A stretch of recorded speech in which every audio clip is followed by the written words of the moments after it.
Want to know what's behind the curtains of a 6-figure business? Let me tell you, it's probably not what you think. I've audited the behind the scenes of dozens of businesses, whether it's coaches, therapists, agency owners, and let me tell you, the patterns keep repeating themselves, and what you see is kind of wild. Today, I'm peeling back the curtains and showing you what I have seen over and over and over again. Whether it's missed opportunities, chaos, whatever it might be, I'm laying it all out on the table for you to learn from. So hit the like button down below and let's get straight into it. So the first thing is that generally everything tends to look good from the outside. From the outside looking in, you see somebody who is running a successful business, even if they're in the early stages, they're really gaining great traction, they're making things happen for themselves, and they're obviously an expert at what they do. But ultimately, I found the same problems popping up over and over and over again, kind of regardless of what spectrum somebody was in terms of how much revenue they were generating. And really all of the things that I'm going to mention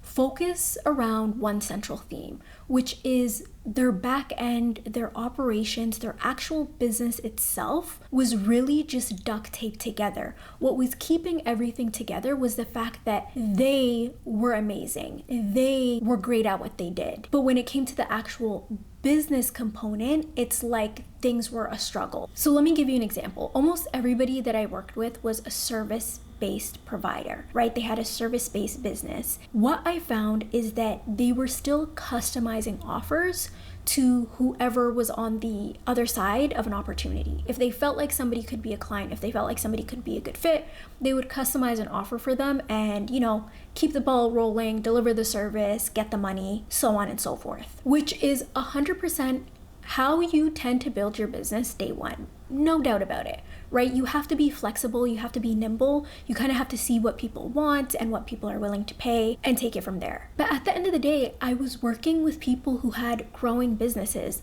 meaning this wasn't year one for them. They were many years into this. They were an expert at what they did. They had made money, like they were growing and scaling. They still had so much more opportunity for growth. But what was holding them back was the way that they were doing business and customizing everything for a new audience when that absolutely doesn't have to be the case. Like, these are businesses where they could have had a few core standard offerings, but they didn't. And part of the reason why I think so many businesses struggled with having this standardization and these core service offerings is because they were actually scared.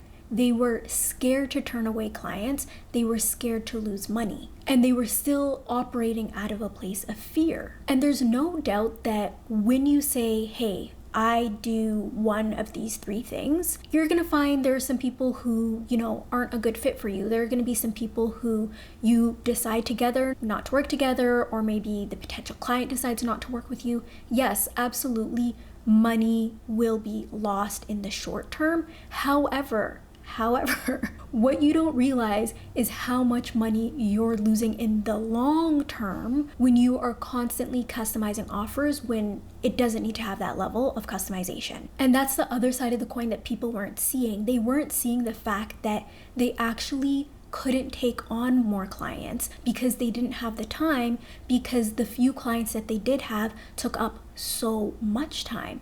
Despite the fact that, just because they're taking up so much time, it didn't mean that they were necessarily charging them more. So people were capping themselves at how many clients they could work with, let's say on a weekly or monthly basis, because each client took up so much time to work with. And the other thing that you don't realize when you're doing this is it's actually so exhausting for you, because you're coming in and constantly having to reinvent the wheel. You're having to think about which tools you're going to use in order to service this client. You have to think about the best way to service this client instead of having a proven formula and format that already works. So I'll give you guys an example. One of the key ways that I've made money throughout my business is through strategic planning. I would help a business or an organization develop a strategic plan. And here's the thing, every single organization is completely different. You would think that I would have to come in and customize that service for every single client that I was going to work with, but that absolutely wasn't the case, because the service that I was delivering and what they were getting was the same regardless of who the client was. I had built out all of my tools. I knew exactly what information I needed to collect, and I knew what the final format would look like, what the final deliverable would be that the client gets. So there's a way of servicing a bunch of different clients that might look different, but still having a clear, templated, formulaic way of actually providing your service. Not only that, but when you actually have this and you're repeating this process over and over again, it also ensures that everybody's gonna be happy with what they get, because you can clearly communicate what it is that somebody is going to get. And you already know from past experiences of working with clients what works and what doesn't work, what makes a client happy and what makes them not happy. So this is one of the key ways that I saw so many businesses getting it wrong, is if you ask them who they served, yes, it sounded niche, but the way that they served their clients was not specific. They were still approaching each client with a very custom package. Another area that I saw people get so wrong is they truly didn't know how they were performing. They didn't really have strong key metrics, and they were kind of just operating off of vibes. And when I tell you guys, this is more businesses than not.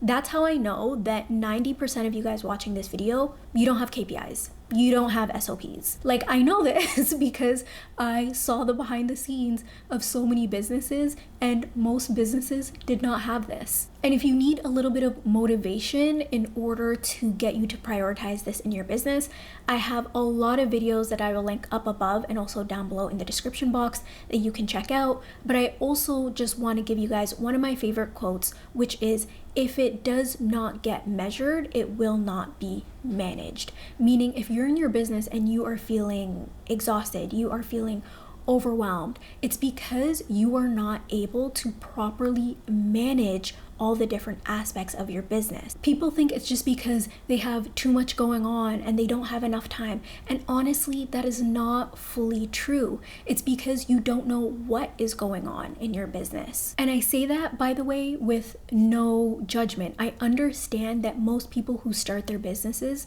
it's because they're an expert at what they do.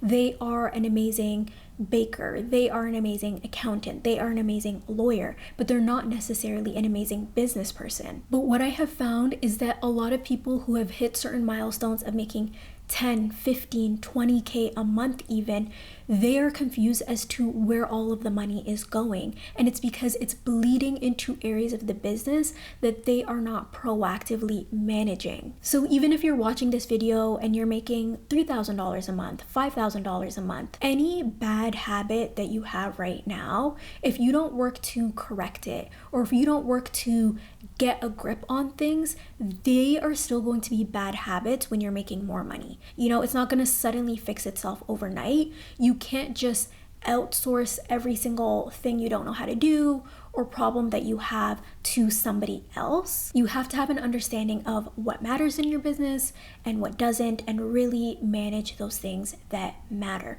And if you guys have no idea where to start when it comes to any of this, I really recommend that you sign up for the 3-day business audit challenge, which is down below in the description box.